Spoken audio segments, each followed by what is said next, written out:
ngithela imithi toilet clean the toilet uConstant ufika nginyela i-toilet angazi uma wenza isichitho na nginyela phansi toilet. I'm tired. Khathele manje.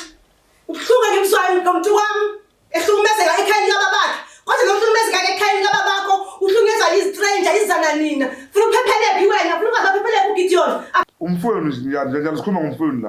Okufunela abantu bazokubulala. Yebo. Ngobebheka soda akasafuni uConstant. Uyaganga uConstant. Uyaganga kakhulu. Mawuthi uyaganga uganga ntoni? Ya lawyer. Baconfessa basho ukuthi vele besizobulala uGideon. Sithunywe uOpa Abraham. Abaphume out. But Francina Mbele. Isaac Mlifa. Phumani khabantu ofuna izindawo zenu, nofuna izindlu zenu, nibadala amaningaka. Sonke lesikhathi benifanele ninene lapha imizi yenu. Akabuye esendeni lakababami. Ubuya kwelinye isende lakababakhe. Ubabakhe la ulambile, ufuna into zakwabo. Izinto ezisola amachangane lapha yana. Akona kalihlomela lapha yakona uzamapedi lo ya. Phumani. Hlumeza indoda yami senihlumeze over. Andalinikeza ikuthula indoda yami. Due to ukuthi vele uyaziwa la ngene khona kuyamosheka. Nginobufakazi bakhona nakuphakathi bakhe. Ngiyakhuluma futhi. Buwa. Asho ukuthi intombazane ukuthi ayikhuhli insila lesi. Iyadlisa indoda. Ngakabona ineke indoda uyenze njani. Neyakhe indoda uyidlisile. Ke into zakuthi uyathetha nokho. Hey. Phumani hambani kwakhoya nje. Nishiyeke peace of mind. Lapha ukuthi khoya lapha wakamaputu uGideon. And the family yakhe uyitholile uGideon njengoba nimcindezela nje. Nijengidaka nayo ifamily. Seyivele ifamily yabaGideon siyitholile. Buya yona manje. Cela idede. Ikwazi abantu abakhoya babasongena emzini wabo manje. Vodacom should employ you or MTN. Uyathetha, uyakhuluma. Bafuna ngikhambe bathi abangifuni ngiyaphazamisa mina ngiphazamisa ukuthi bathenge isindlu bafuna ukuthenga isindlu kade bemgobela ngemithi unzemba wami bemgobe ngemithi bambulele ngemithi umntana bakhe bambulele uzubona manje umsebenzi kunzima ukuthi athole umsebenzi. Hlala phansi manje. The promise was made and the promise is kept now. Bengithembisile ukuthi ngizobona kwezayo. Iyo lezayo. We back again with another video. To those who do not know me, my name is Ravel Entrulane Makujembo Chabuna Koroli Lugandezama Zendoita. Keep on liking and sharing. So that like Nati umsebenzi wethu ubonakale like good and them say ukuthi man longoni like and subscriber ibonise YouTube ukuthi lento siyenzayo into enkulu into ebalulekile. Right. Namhlanje ke ngihlala ngedwana ke sinezivakashi ke la ekhe sizivakashela namhlanje kuseni ubhuti ngiyazi ukuthi ngathi ubuye eWhiteville uzozisho yena ukuthi ubani and then we'll take it from there. Bhuti yes ngicela utshela ababukeli ukuthi ubani. Igama lami nguGideon Zemba Khoya. Ngihlala eWhiteville. Ngizalelwe khona, born and bred khona eWhiteville. And then, Kamala. Okay. Yeah. All right, Gideon, it's a big name, Gideon. Yes. It's biblical name. Yes. So, ngivuzwa uwe ke namhlanje ke into enkulu ke la ngizilalele. Yeah. Kubuhlungu kuphi mangaba mhlambe kunala bakhe bakunyathela khona. Kubuhlungu kimi ukuthi like ekhaya la ngihlala khona. Angiphili kamnandi. Ngithengelwa abantu ukuthi bazongibulala emzini kababami. Hayi indaba enkulu. Yebo. So nje angihlalanga kamnandi in a way ukuthi nje ngigundwane ekhaya. Khaya kini? Ekhaya endlini. So leli kini leli umuzi kabani? Umuzi kababa. Yebo. Umuzi kababa nomama or umuzi kababa? Umuzi kababami. Wayeshada umamami. Okay. Yebo. Ubani ohlalisa kabuhlungu ke Gideon? Umuntu ongihlalisa kabuhlungu endlini uOpa Abraham noConstance nomleshe Isaac. Okay. Yebo. So these people ngabe mhlawumbe abacashi abafowenu ama-cousins siblings or abomncane No bona abantwana abaze nomama ekhayeni lami. okay Yebo. Abantwana abaze nomama ekhayeni lami. But manje bangiphilisa kabuhlungu. Ngihlaselwa abantu. Ngigcinyelwa ugesi. I understand. And it's like njengoba ngisho ngithi ngizalelwe lapha eWhiteville. Sonke istrati lapha ya. Abantu bakhona bangijikele it's like ngathi batheniwe nje ngevudu shit ukuthi yazi nijikelani lo muntu animazi. Ngoba sekwaziwa umakoti esifi ngazathi umuzi wakhe no Opa Abraham lapha ya. Nina street committee lokuze endaweni ukuhlala okanye mhlawumbe ama-organization athize mhlawumbe abadala bendawo. Ama-organization akhona asinawo as such the way ngibona ngakhona because no councillor nje uhlala ngekho but sino councillor nje elokishini. You know but yangisho ehlaleni yabona nathi la selokishini ngisho. Yeah. Bakhona wabendawo ngisho ama-elder wendawo like mina I'm one of the elders. Yeah. Makunenkinga ukuthi ifuna mhlawumbe like abahlali. Yeah. Ngikhenlandwe. Yeah. Yabona. Yeah. Ubaba cishe omdala or ubaba ukuthi ugcwele ebhlokweni lakhe. Yeah. Sibone ukuthi indaba sisolve kanjani.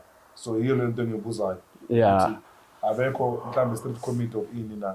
Ukhona umam Evelyn ohlala khona ngale engenhla kwenye section. So does she know about your problem now? Yeah, ngike ngambriefa ngale situation. Naye wakhala vele wathi hayi loyo muntu loyo like wazi lo makoti lo ngikhuluma ngaye. So washo wathi hayi loyo muntu loyo vele inkinga emphakathini. Uyabona?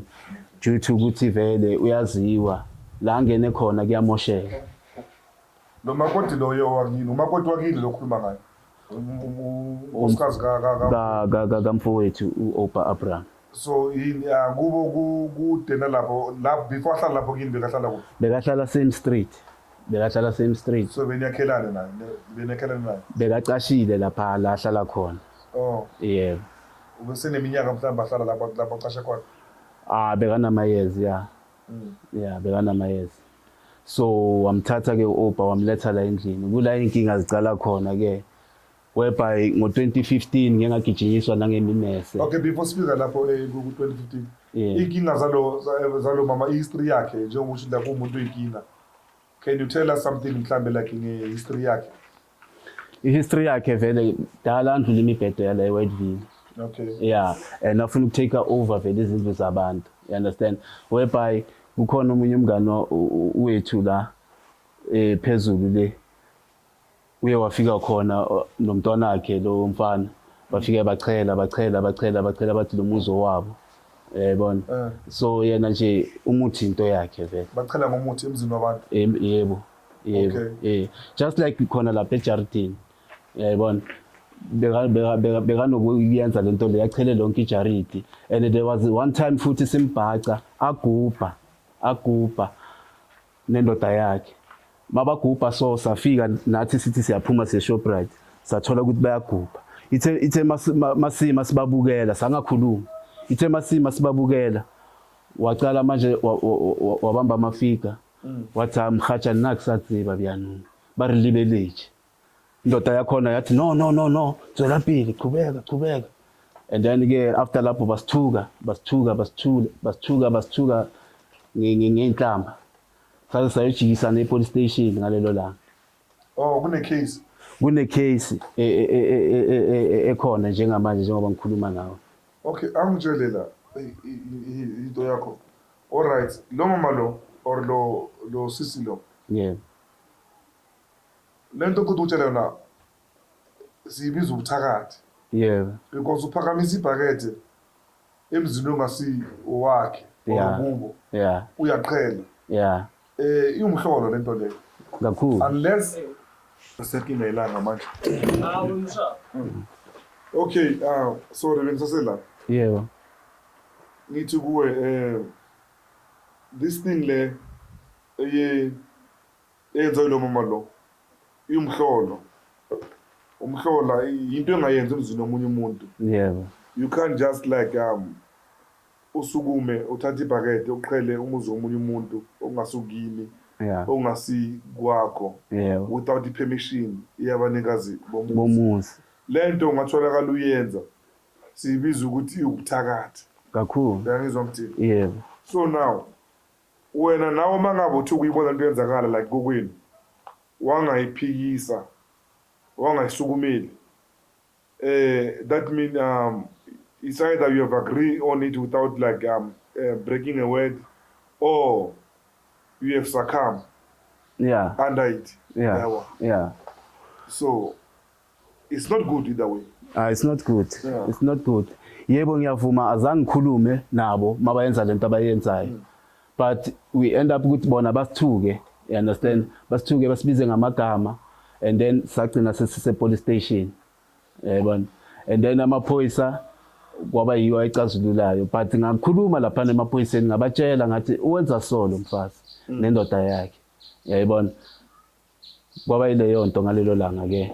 Lo mfazi kabhuti wakho omunye walo bhuti bakho ukuthi uzezelo. Lo bhuti wakho uzezelwe lapha endlini. Yebo. Akubhuti wakho ukuthi ubuye esendeni kababa bakho. Akabuye esendeni la kababami. Ubuya kwelinye isende la kababakhe. David Lihlongela from Davidton. Yebo. All right. Ngilandise ke futhi okunye kuphi?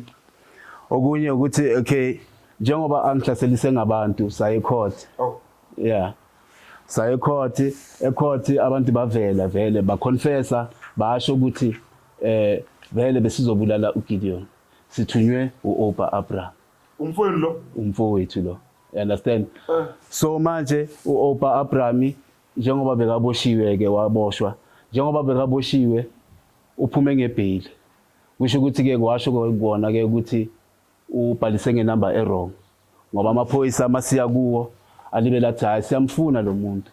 But manje asimtholi. Uhlala lapha kanti? Uhlala lapha endlini. Amfuna phela amaphoyisa.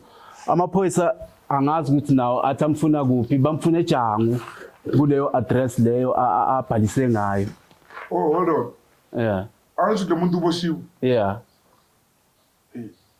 Umfowenu njalo sikhuluma ngomfowenu la. Yebo. Okufunela abantu bazokubulala. Yebo. Labantu laba bebazokubulala. Baboshiwe. Ababoshwanga. Akaboshwanga. Ababoshwanga. Azange waba nobulungisa ababoshwanga. Hold on. Yeah. Then mangabe uboshiwe, then amaphoyisa amfunela mangabe lo muntu uboshiwe. Amaphoyisa njengoba bekaphume ngebail. Oh, okay. Yeah. Kusho ukuthi manje icala lakhe belisase on.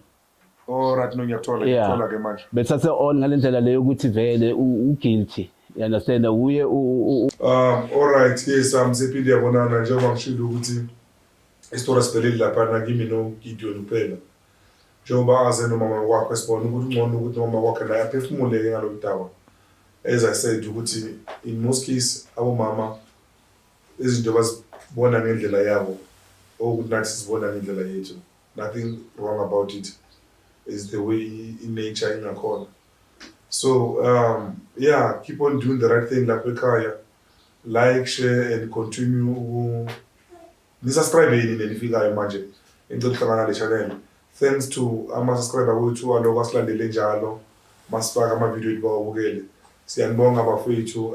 Mpho Beast Nchayaka, thanks. You called me, told me ukuthi you follow Reverend TV eManamela Mabuya Park Maruna Ndayanduna and na wonke umuntu ukuthi uyasibukela.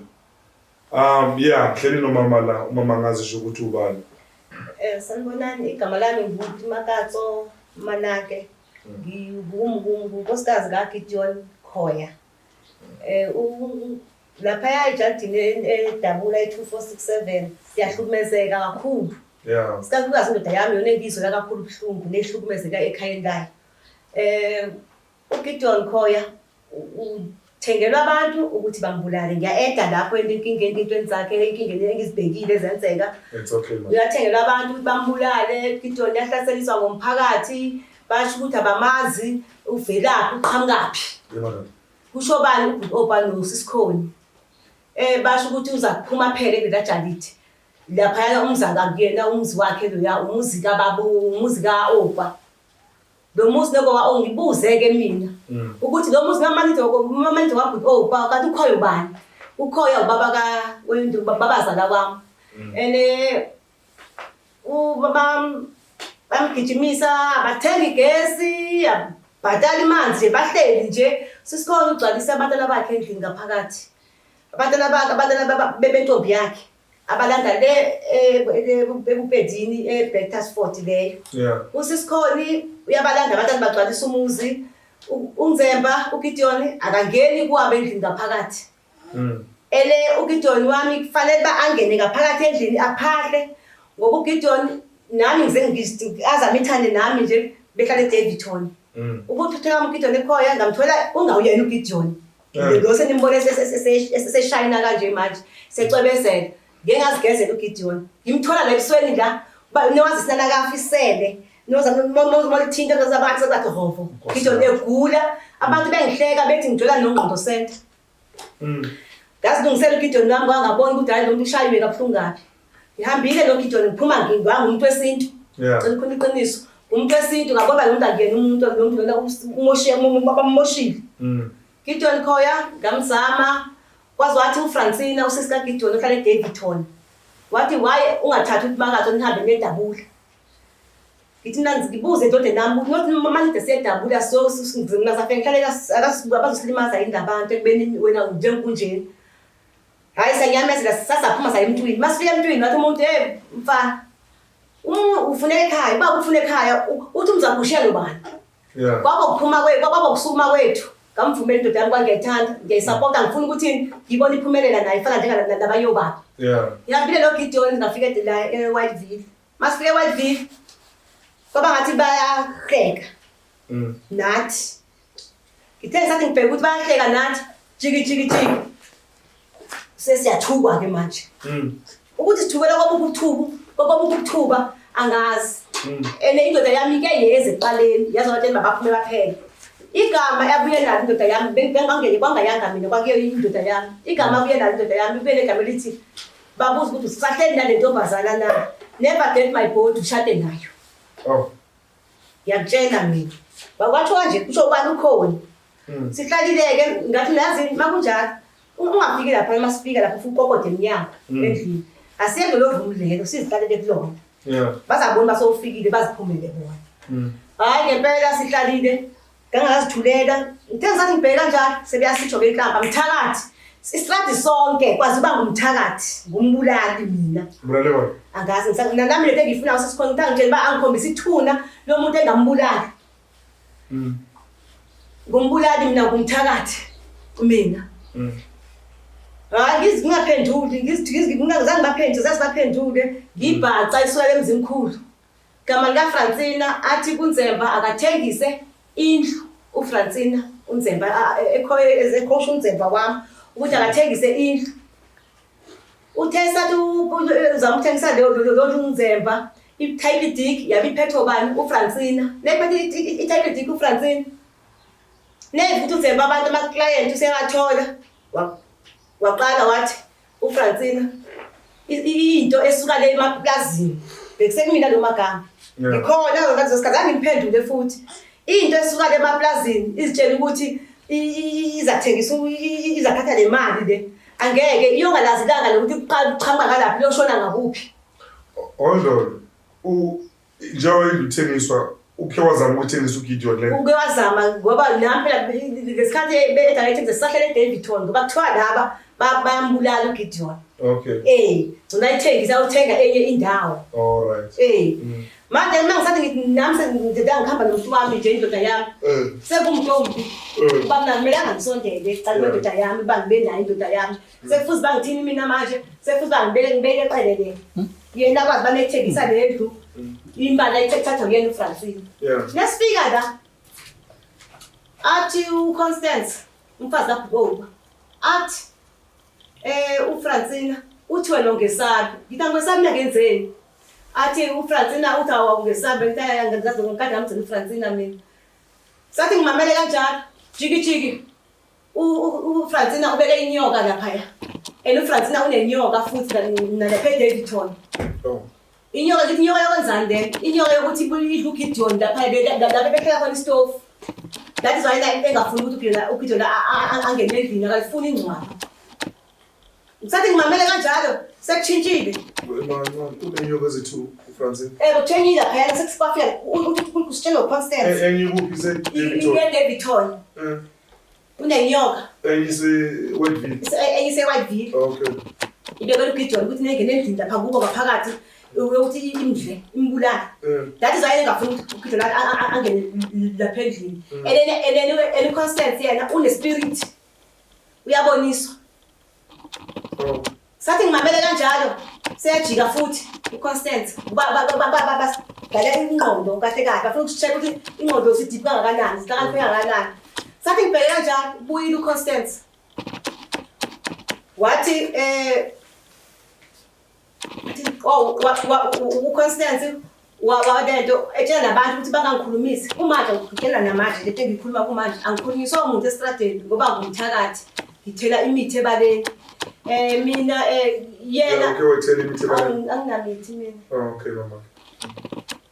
Ubani okay wayithela imithi ebaleni Ngoba Constance iyachela uyinyanga namanje uyabathunisela kubuke endlini athi go back to the center fire go back to the center. Uyabathunisela sambhaqa futhi sinoGideon siphuma sise Shoprite egroup mayigubha kanjalo ngisathi ngibheke ukuthi uyagubha uConstance sabukela kanje kunethi imvula wakhuluma ngesikili language yabangiyazi language lesi kumisulu wathi akasazi manje sesiyenze njani kwala sesimile esini yathi indoda akakenza akekho uzamtshela indlu nabantu batshela manje information batshela ukuthi umzo kaBhutofa Lwams wanikezwa ubaba kaGideon ngoba ehluleka ukufundisa umlifi etshela mina naye ungamlifi uConstance akafuni umuntu endlini ngaphakathi uConstance ufuna yena yedwa nabantwana bakhe mina futhi ungitshenile leyo ngayikhuluma laphambi kwakhe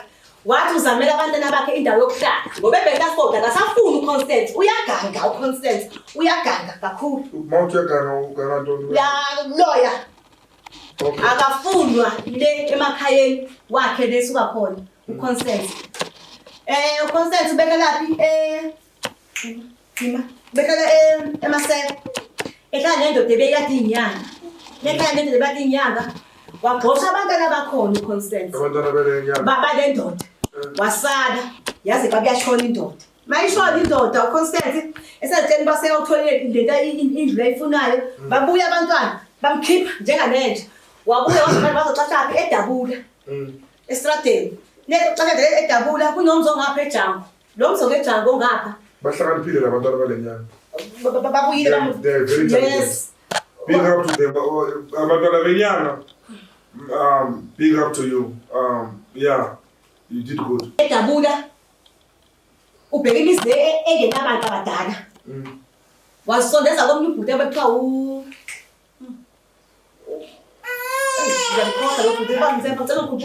uJob wasondeza kuyena jikijiki washona uJob sekathi isihlobo sikaJob uJob manje kuyalandelisa ukuthi uJob umhlobo omni umZulu lona umphethi sathi ngimamele kanjalo thatha imali erent ukhona vele bese ngibone nemali kuyinkinsela vele ungamthatha umntwana bangabafuni so it's okay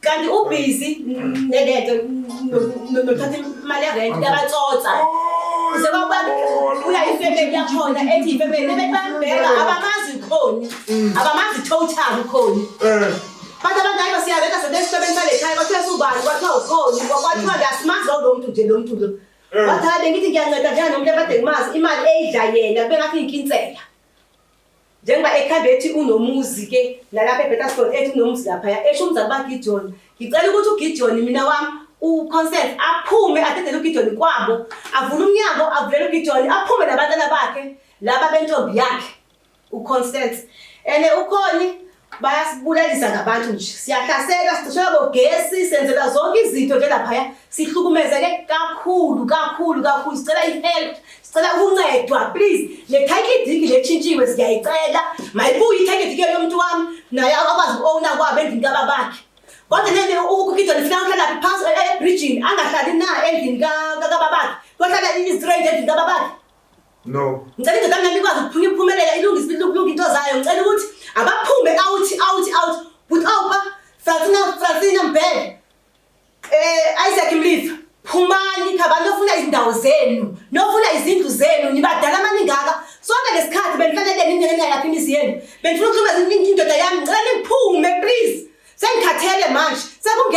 Kungenhla manje, ngicela niphume. I'm tired. Nisihlukumeza siyathuka. Siya epompini ngithela imithi toilet, clean the toilet. Uconstant ufika nyini toilet angazi uma wenza isichitho na nyile phansi toilet. I'm tired. Khathele manje. Ubhluka ngemswayo ngomuntu wami. Ehlukumezeka ekhaya likababakhe. Kodwa lo hlukumezeka ekhaya likababakho, uhlungezwa istranger izananina. Funa uphephele phi wena? Funa ukuzaphephele kuGideon. Abheke kwakho ubaba yena. Nina nyamazi baba wena uDavidton ngalihlomela le. Davidton hambani nyekini. Gideon akwazi kwenza into zakwabo. Baba khena ulambile. Ubaba wakhe la ulambile. Ufuna into zakwabo. Gideon ezisola amachangane lapha yana. Akona ngalihlomela lapha yakona uzamapedi lo ya. Phumani. Hlumeza indoda yami senihlumeze over. Ananinikeza ithuli indoda yami. Aniniyazi ithuli indoda yami. Nifuna angazi bafika azalale phansi na bekhali sizwakala na. Ihlukumezekile indoda yami. Nginobufakazi bakhona ngokuphakathi bakhe. Ngiyakhuluma futhi. Buwa. Nginobufakazi bokhona ngokuphakathi bakhe. Kunentombazana beqhele naye, ngayibisa igama intombazana. Ayifihli. Naye ayifihli. Ebathu usazi Tetakalana, usazi Talana. Bekumngane wakhe kanje ukhona usazi. Jiki ukhona ukuthi akangasikhuluma vele abangani bakhona vele bakhona ngibakhulumisa vele ngithethe iqiniso. Angibakhulumisa abantu bakhona. Jiki sikhambe ngaqale nendoda yami sizele shop. Yasimemeza intombazane yathi man, yazini ngiyaxolisa.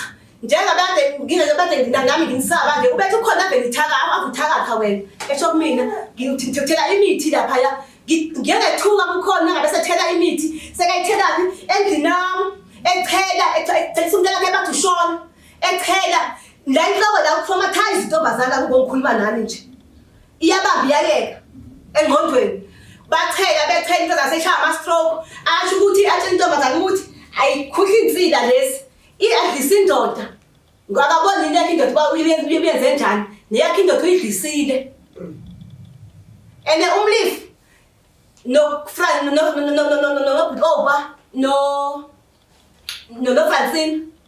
Ngicela inkabi lezo abathi ngibenzele ngithuma ngazo. Angazi indaba yenkabi mina.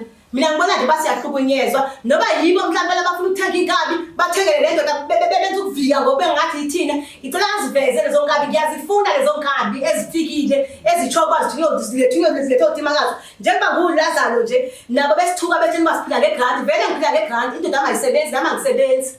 Ngicela lezo nkabi anginikeze zona ngoba inkabi ngiyathemba noma ngabe ziyenzi nomuntu ziyangemali. Nalo manje ngabe ngithatha ngiyacela njenga inhlekisa estradeni noma siphuma noma ngicela efamily yami ukuthi ngicela nginampuphe ngicela ngifakele imali bese sihlekwa thina estradeni kuthiwe engena ayikabi la ngale grant. Siyinsini thina sengifuna ukwazi inkabi lezo seziqhamukapi zivelaphi nobani. Angibonise futhi nalabantu engababulala sisikhoni wena wasa Bedford leka kaMoyimo. Ngicela inkabi. Ngicela futhi uphume emzini wendoda yami kaKhoya. Awuyena owakaKhoya futhi awushadelanga kaKhoya wena. Indoda yakhe ibuza indoda yakho ukuthi thena ingabusi kaHlomela lapha yashadela khona. Lapha yazalwa khona indoda yakho. Indoda yakhe izalwa uFrancina, kwazalwa kwazalwa uIsaac Mlifa. Abakalihlomela ubaba uDavid. Ne-address ngabe nayifuna nginganikeza i-address isinayo. Phumani hambani kwaKhoya nje. Nishiyeke peace of mind. Lapha ukuthi Khoya lapha wakamaputu uGideon. And nefamily yakhe uyitholile uGideon njengoba nimcindezela nje. Nijengidala nayo ifamily. Seyivelile ifamily abaGideon siyitholile. Buya yona manje cela idede ikwazi abantu bakaKhoya basongena emzini wabo manje. Uthatha abazukulu bakho la lezizukulu zakho. Ubuza intombi yakho ukuthi yona abazala kabani isibongo. Iba ubakhotha labantwana ngoba ososoka ngokucela bokuvutha indoda yami ngaphandle. Hlala labazukulu bakho.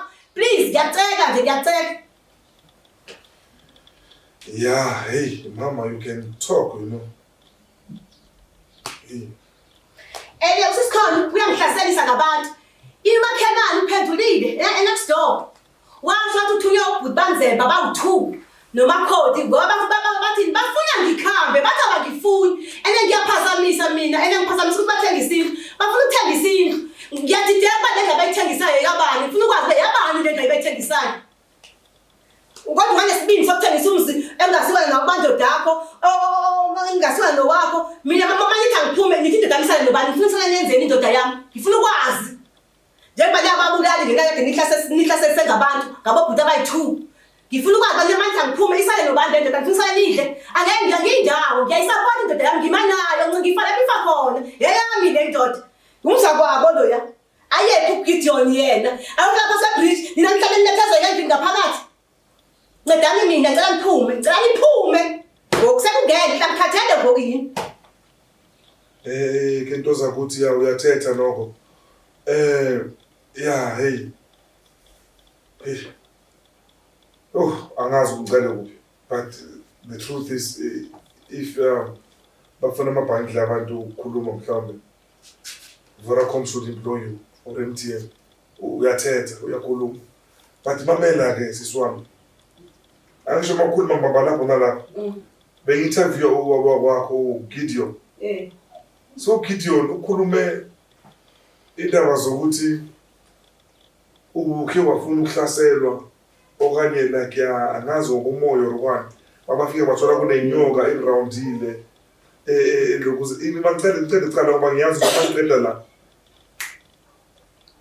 uhamba naye so ngifuna like mhlambe like uchazela umukeli lapha ekhaya ukuthi bekuyinto enjani na utholakala ukuthi uthe moya ubulo kwatholakala inyoka ekuvikele yabona lapho kuwe wasejika ke lo umakoti wakhona yabona into le ekhulunywa ngolokuze uGideon ku base interview yabona yeah what happened there usisikhoni ufikile kumina endlini usisikhoni efika endlini wathi wangizela endlini lenkundla abahleli kuyona wathi angize ngeza wathi usisikhoni ubefikile ebusuku kimi wangibalela abanye abomama bengisaceda kufika nje lapha eDabula eWhiteville wangibalela abanye omama baba u6 nebengekho 7 wakade befikile befika labo mama bezongibulala bethunywe uFrancina usisika Gideon bafika ngisala ngenyoka amanzi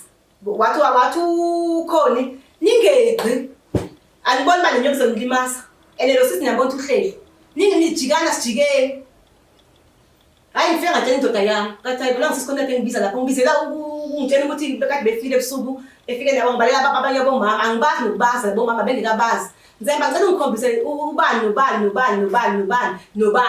wabe ngikabazi bebusweni ngempela ukithi wathi naye ukatso namanga ngathi angikhuluma imanga ngizambuza ukhona ngempela weze erumini yethu nefika lesikade besasenza ungathi umuntu omuhle ukatha umuntu uzenza umuntu omuhle kanti uyinyoka lekhamba phansi yena qobo lwakhe ufuna ukulimaza kahle uyakusondeza manje athi ngimamele kanjani ngambuze khona ke uGideon ngibuza usisikhoni hayi wathi besifikile thina sithinywa uFrancina bethi sobulela umfazi wakho nzemba ngokuhlakanipha kakhulu enizokuhlakaniphisa kanti wena sithatha njani siklayela uyisiklayela wena nzemba ngathi mina hawu azange ngiphendule ngathi ngimamela kanjani wathi yena waginyiswa inyoka ugogo wakhe wamfaka inyoka la esiswini iyamsebenzisa ude bengasafuni ukusebenza lethi yamthuma ithi sebenza bayifaka kuyena usisikhoni lemakhayeni wakhe ugogo wakhe unenyoka la esiswini iyamsebenzisa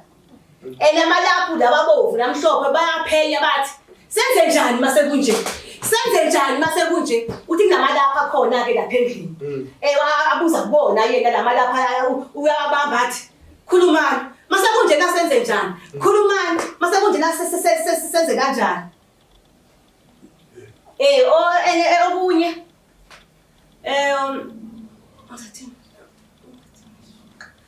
it's okay kuleka sandwa sami you talking to me lo mhlolo okhulumayo laza abantu bazuzwa umhlolo you saying la abantu bakhuluma namalabi amalapha respond ukuthi wenzweni umulo khona wakho Ngeke ngiwakhombe ngoba akangibonisanga amalapho wona. Kodwa sitshela wena ngomlomakho ukuthi unamalapha ke endlini. Phela mawungena lapha endlini awudluleli le phambili. Uphelela ekitchen kanje. Uphelela ekitchen. Ngoba phela nayo ukhona uphethe i-title deed yakhe nendoda yakhe ebiza nikaJanith. UFrancine uphethe i-title deed eyendoda yami. Ngiyayazi i-title deed yendoda yami lesikhathi bebathengisile. Bekayi-1 indoda yami lo title deed. Uyilola khona besebenza lo case leyo bekubani ebengeza kuthengiswa lendlu bekade ku Alex. Okay. Uhlale eJoburg.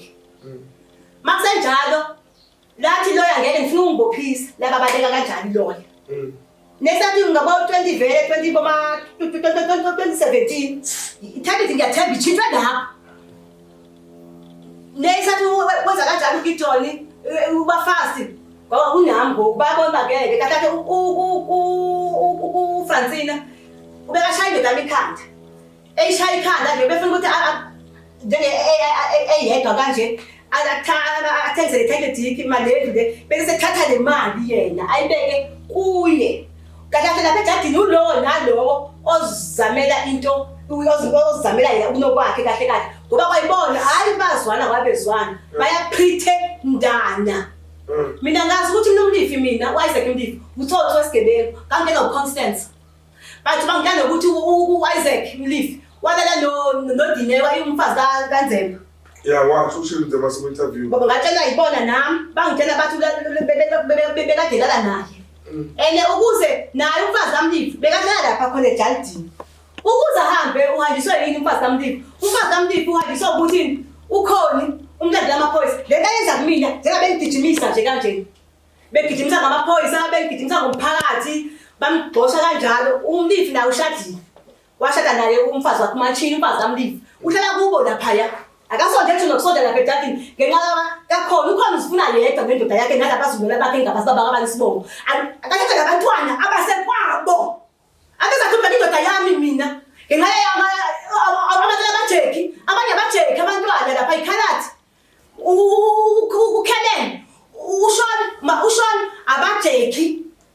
Ababuzi abalapha amakhaladi ababo kaJeki abasakhamisa abantwana. UJunior nabanye akabathatha basela bengazikhona baba ukuthi badapho ngoba ngibazi abazathumeza indoda yami kwanele phumani khoni ngifike bakhona la eBeta Sport ukuthi nala sowufika waba uhlupho uyahlupha lapho ufika khona ngeke ungakwazi ukuthi nalo feka uyahlupha eluthatha into zabantu ngenkani lokuthebeka izihlayela imithi usebenzisa imithi elinyanga ukhambuza abantu imithi even nabo endlini bathembe wena endlini kwakumanje bathembe wena ngale mithi lokubafunzayo nenda yazi ukuthi yokwenzani uyithathaphi manje. Okay, can I talk? Kungakhulu. All right. Manje siswami njengoba lokuthi usisi lo ukhona inyanga ihlala nonke nje eJardini. Sihlala eJardini. Abantu beza uzolatshwa. Bayabakhomisa ngesigubhu.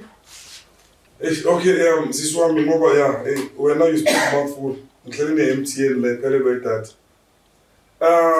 Ngifuna ukwazi like ama-attempt ukubulala ulokuza ubaba wakho. Ngifuna like how did you know that uthula abantu bazombulala? Lokwenze njani? Lesikhathi ethumela abantu ukuthi bazombulala beza naye ubhuti abantu. Ahamba nabo la. Ehamba nabo 2019. Aaron Simon uTaule Gorgeous lesikhathi phela umfazi wakhe ekhamba enza indlela yokuthi akabekhona lenoshumushe ekhona eJardini njena ayenze basithi abise thina lo Gideon wathi siyamthakatha nekhamba wathi ngaze ahlale nathi wasiyamthakatha kwabe kuAaron noTaule naye ubhuti. Oh, okay. Yeah, wasethuka ke wathi bhaca ndini elizo ezokubuyela umfazi wami lo menza kanje ngithi umfazi wami lo menza kanje awungitshela zathi usho mama unganani ugogo yesalukazi ngiyazi mase 19 bani ugogo omdala umama omdala onenele izinto kungaphezulu kwamama lo mama umfazi kawo namanje usabathumela umfazi kawo omdala namanje basabathumela abantu istrati sonke ngisatsho ngisaphila sonke istrati si against mina lo Gideon labantu angase ngibakhulumisa labantu angizuli mina umngani wami indoda yami ngihlala ejardini ngiyadideka mina abantu nesiqhamuka sesiyahlaselwa sekusuka mabazongihlasela were they carrying weapon with them nebesihlasela bakhamba bawucisha igesi kuqala laphaya thina kumelanga thina ngabe nini baze kusuka nake mina bawucisha la emini kuyahlangana bayisigungu thina ke mina landwa amaphoyisa afika amaphoyisa azabatshela amaphoyisa ukuthi yini nenkinga nini lapha ejardini lonke umuntu ne-second break yakhe ejardini ejardini laphayana ubhuti ne-second break yakhe ubhuti akathengisho nogesi wanda akabatshela abantu esadini bangathengile gesi hleli mahhala yindlu uyithatha hleli mahhala uyithatha mahhala yigesi useyisebenzisa mahhala amanzi uwasebenzisa mahhala akabatshela abantu esadini ubatshela i-wrong information uthi umuzi wakhe akusivoni wakhe umuzi oka Gideon Nzemba Khoya njengasekho babazala kwami uAmosteka naKhoya. Yebo. Yebo. Manje ububatshela i-wrong information. Omakhelwane le angani ubenza nga something ukuthi ba focus ekela yokuthi abayishoyo bangabikho umqondo ukuthi mangabe nendawo nithi eyakho opa. Uthanda uZembe engakhambi, uthanda uZembe fake lemikhukhu. Yayibona thena ngayikhiphi lemikhukhu yayibona kanjalo so lapha abangaya ngathi ngandaba nemiqondo yabo ubalalisile nabo benze kanjani basuka bafusana igesi lapha thina mase siyavela uthoke sifuna bakhambe labantu asibafuni la uNzemba walapha uzalela lapha ukhulela lapha akasaziwa ngoba sefuna khambe kwabo bona bahlele emizini yabo bona akekho umuntu abahlukumeza emizini yabo bona basuka emizini yabo bazohlukumeza uNzemba kwabo igesi nasithengela estrata siyazithengela thina nendoda yami igesi nama-tenant aqashile yonto leyo ngiyayazi njengabaqashi babona yonke lento eyenzakalayo even nabo bayayibona lento eyenzakalayo and usisikhona unyele itoilet ashiya amasimba akaflash akathini umfazi abhukopa usikhona angisho ukuthi ugogo lo muntu kuthiwa sisikhona begoda yazi bathiwa sisikhona ebugugeka kanani kuthiwa ngidlala usisi okay sisikhona unyele ebhaketeni bahamba yokuchitha amasimba usisubhuti uyawasha iwashing yasisikhona Saturday nje nongambhadama ufika ubhuti ebhizi uyawasha iwashing uwasha nje namaphenda asisikhona ene ubhuti lebuya emsebenzini sisikhona ngenzi ukuthi ungayibona indlu ngaphakathi ukuthi njani kuyanunga ungcole uyafa ngakahlala umfazi ngakahlala intombazane endlu ngaphakathi kunuka phuma ngena abantu afaka imask ngalendlela ekunuka ngaphakathi la kuthisa nje akavula ifastela lapha hlala kuvaliwe kanje ifastela ngoba uhlele kanje esofeni uzabuya ubhuti emsebenzini abuya azogeza izitsha lapha endlini ngaphakathi ageza ibhodwe lokupheka ubhuti usisikhona adli fish nepapa ubhuti adliswe isinkwa nombhubhuti into ebefeze sizibukele laphayana umphakathi awazi lutho naye ubhuti naye uhleli nje nganomgotshisiwe yini uhleli nje ayabumnandi akutholayo ukumnandi ubhuti into yonke into afuna ayenze sisikhona ufuna atshele usisikhona ukuthi yenza kanje enye futhi engifuna ukuyikhuluma into uFrancina nethi angiphume ngiphele within 14 days uthi angiphume kabani ngoba ngikho kakhe usisikhona uma ulona uFrancina ule Davidton mina ngihleze kwayividi ngifuna ukwazi bangiflaya ngomoya na ngiyofika le ngomthuka le kwakhe ngoba ngibamza kusihono kwakhe bamza umzi wendoda yami lo yana ngifuna ukwazi nethi angiphume ngiphele within 14 days ngiyamhlukumeza ngiyamthuka enakangazi behleze ngena azangazi uFrancina angizanga ngasiyona indoda mina ngizange ndoda yami lapha uGideon Khoya yiyo thanda mina yena ngifuna ukwazi nethi angiphume uthi angiphume kabani ngoba ngikho kwakhe akusibona kwakhe lapha yana ngifuna ukwazi nami usisikhona ukuthumela iletter uFrancina sorry uFrancina ukuthumela ileta ukuthi angiphume ngiphele within 14 days ngoba ngiyahlukumeza uthi ngiyahlukumeza abantu abahlala endlini ngaphakathi angazi bahlukumeza ngamagama athi ngoba labantu angikhulumisani nabo ngineminyaka endlini bengakaona phakathi endlini ngizababiza ngamagama hlala uConstance uhlala ubhuti uhlala uIsaac Mlifi uhlala uKheleni uhlala uShawn uhlala uJunior nesizulwana ke sakhe usisikhoni. So manje Nama boyfriend utana ke naye afika lapha agcwala hlande. Lapha up and down lapha yana nangoku kunomuntu olala esingamazi ba indoda yakabani lokilale ayifuni ukubona. Angazi umsebenzi uzobula indoda yami yini. Waphela ukustand nezigebengu. Osisi wami manje lo makabuya ubuya azokhela switch off that thing. Manje ufuna ukwazi ukuthi on that situation lo makabuya osebenza abantu ukuthi osebenza then ukuthi makabuya labanye basebenza umlisi nawe unokuphuma ukuthi umlisi phela kwenza le-account yakhe uyakhamba ezisebenza usebenza ukwenza nomuntu accountant leyo wenza kuhambe balela abantu izimali ama-plan kanjalo yayibona ezinkanjalo uyi-accountant nomuntu yebo ikathalekanamuzi akanamusi.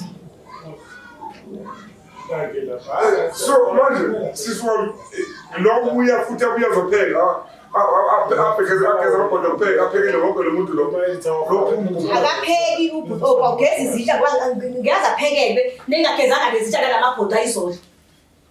Abuyachanyela endlini lento ochanyelayo uyazi nawe bhuti ukuthi maklini umuntu wesilisa akufani baklini umuntu wesifazane umuntu wadala baklini indlu umuntu wesifazane efuna abhekela le indlu umuntu wesilisa uzachayela la adlule umuntu wesilisa wadalwa indoda bathi izathi ithukuthuku zayo umama ufuna abheka ikhaya ngithi ungabona into lapha endlini lapha phakathi ngingangena ufaka ama-mask kuyanuka ukuthi phu jona engubo ziwasha ukupopa ziwasha kanye ngonyaka ngoDisemba plan ikhaya isevale emsebenzini kube yikhalela kwezivasa lezi ngubo.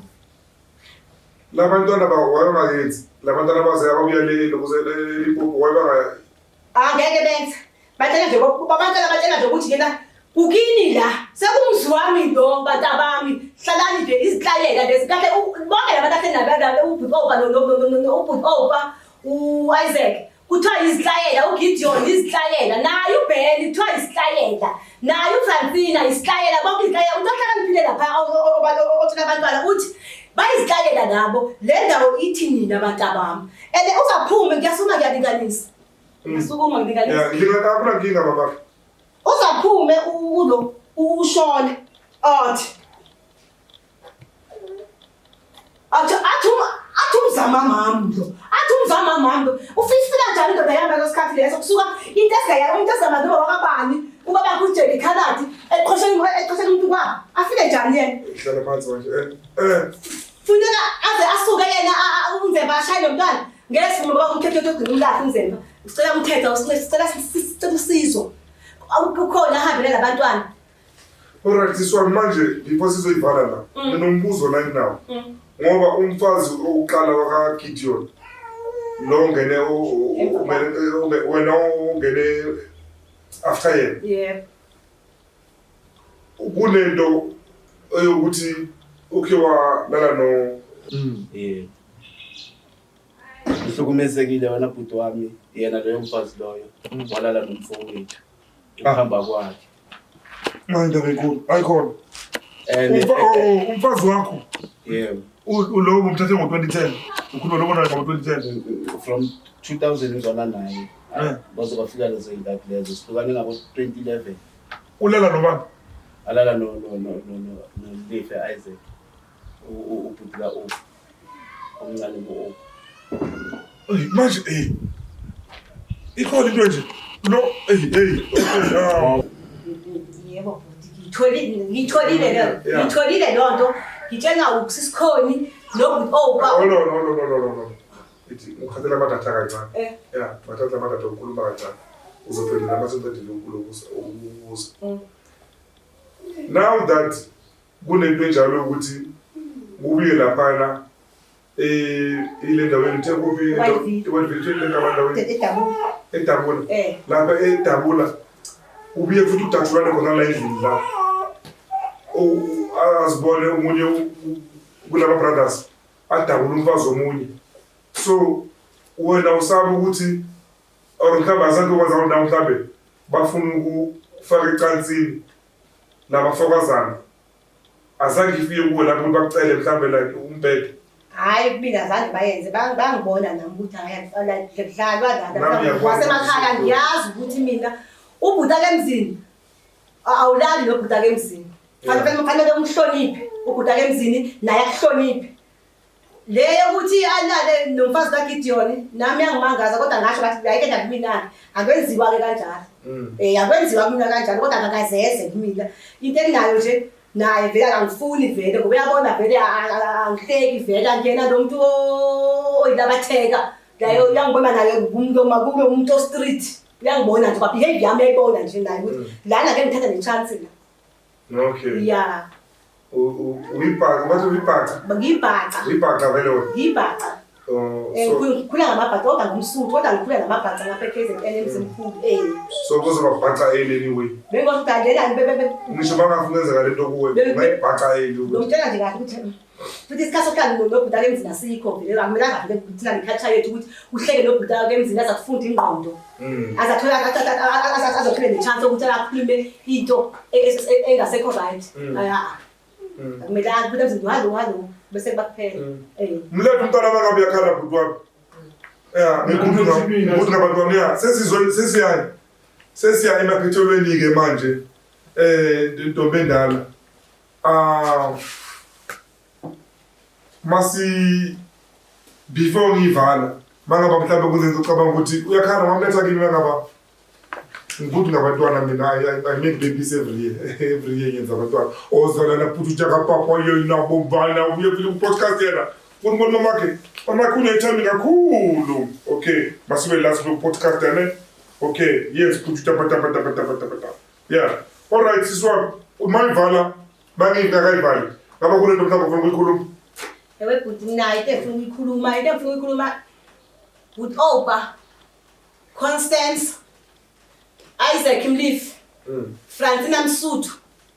Ake nikhulule uNzemba emzini kababakhe. Nina nibangiswa umuntu emakini. NoNzemba kwazi ukuthi angene endlini ezinto zakwabo. Nale mitundu kufuneka ibuyisele endlini enayithatha nayitshisa. Angazi bamele izitshisa ngamagama athini izinto zabo kaNzemba ezimele imisebenzi yemisamo. Ngicela niphume niphele ngela Jalithi.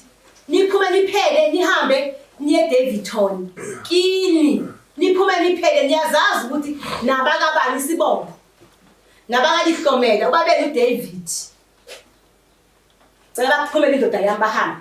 All right. If kunomuntu akwazi ukuthi akusiyanisize obukelile i-podcast ningathi ifuna uZulu njani? Usizo engicelayo nangabe khona sibukele nkosami oyizwayo lenhlungu esibhekene nayo.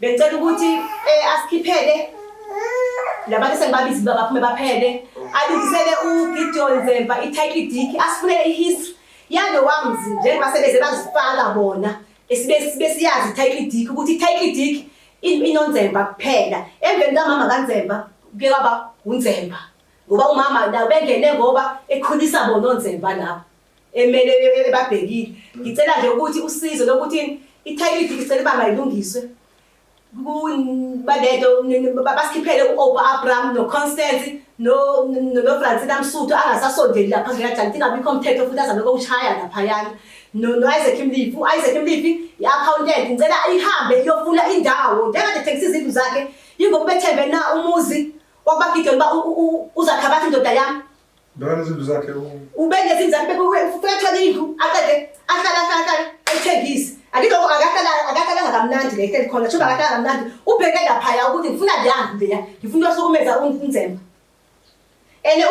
Ulona uMlifi uyena beyingozi kakhulu kuNzemba ngoba ufika mbhebhe ngala maplastic sekuyaba yena athini awutshela lapho ukuthi hayi lele kade bemgobela ngemithi uNzemba wami bemgobe ngemithi bambulele ngemithi umntana abantu bambulele uzibona manje umsebenzi kunzima ukuthi athole umsebenzi abakafufuthwa uziwa kahle.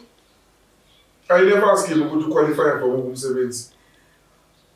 uNzemba noma general worker bengenankinga ezosebenza ekwazi anake umndeni wakhe. Okay. Yeah, umsebenzi any job evelayo general worker asebenze. Hayi. All right, ibhaqalama I think ibhodle kwazwakala. Hayi ngibhodlile. Yeah, umnandi ukukhuluma. Umnandi ukukhuluma kumisilonda ngaphakathi isikhona. Yeah, it's healing. You'll be fine. So anything ufuna ukukhuluma mhlawumbe community njengoba naqiniso ulibekile solibeke like to everyone like lazwakala akunanto ofuna ukuyatshela le community yase-Whiteville. Community yase-Whiteville nginakho engifuna ukukhuluma. Abantu base-Whiteville nalo iqiniso namhlanje ngiyandlulisela imessage. Ngiyalikhipha iqiniso ngoba ngiyazi ukuthi mhlawumbe nani nisonda nje anazi kahle kahle kuyilona lona iqiniso bayeliphi. Iqiniso elokuthi indlu ekaNzemba uSisikhoni ulwisa uNzemba njengale lonke lamanga ngitshena wona nalobuthakatha buchoyo ucashe ngami umuntu ogangayo uyena uSisikhoni enye into futhi ngakhuluma angazi noba inyanga ngayithola yini na umuntu oyinyanga ongasakwazi ukuthi abona ngebe ngiyathakatha nangempela nami angi-expose nangabe ngiyathakatha kodwa ngikhumbula ngelilodi la ngangifundiswa kanjani ekhayeni lami. Ngifundisa ukuthi nofika emzini abantu lakho umuzi awuchithe umuzi ngicela nje ukuthi i-Whiteville abasizwayo nabanye e-Whiteville nginethemba lokuthi bayazi ngokhoni e-Whiteville ngosisikhoni bayazi abanye abamazi uSisikhoni uzenza ilungisa kubo Sisikhoni ingozi kabi. Ngicela nazi nimbheke enenza thola futhi iqiniso lokho into esizovela ebala ukwenzeke kumnyamela ekhanyeni ngasakuvela. Alright, ntombi emhlophe ngiyayivala manje sisiwamula ibhaca. Umsuthu obhaqe namabhaqa emzimkhulu. Hayi ukhulumile kuzwakele. Alright, abantu basekhaya uhlelo lento namhlanje liphelile khona la kodwa mara I think kuzomela ukuthi siye elokuzeni eWhiteville siyozwa ukuthi bathini uSisikhoni bathini o-chartered accountant uMulife uba basitshele ukuthi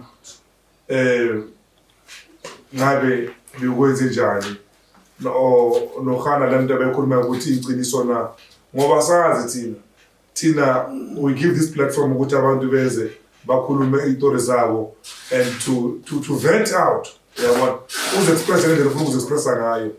Asikwazi ukontrola ukuthi uze-expresse kanjani. It's your story. For I normally say ukuthi everyone has a story and they have a right to be heard. So let's hope ukuthi nibazwile-ke uphuthi nosisi nabakhulumesako ilokuza story. Opa Mulife noSisikhoni whoever nayo makoti you have a right to respond on what they've said. Inamba zethu zikhona la screenini ningasifonela kodwa ngale kwaloko noma ningafonanga nathi there's a big chance ukuthi sizoza lapho so nizwe ukuthi nithini eWhiteville.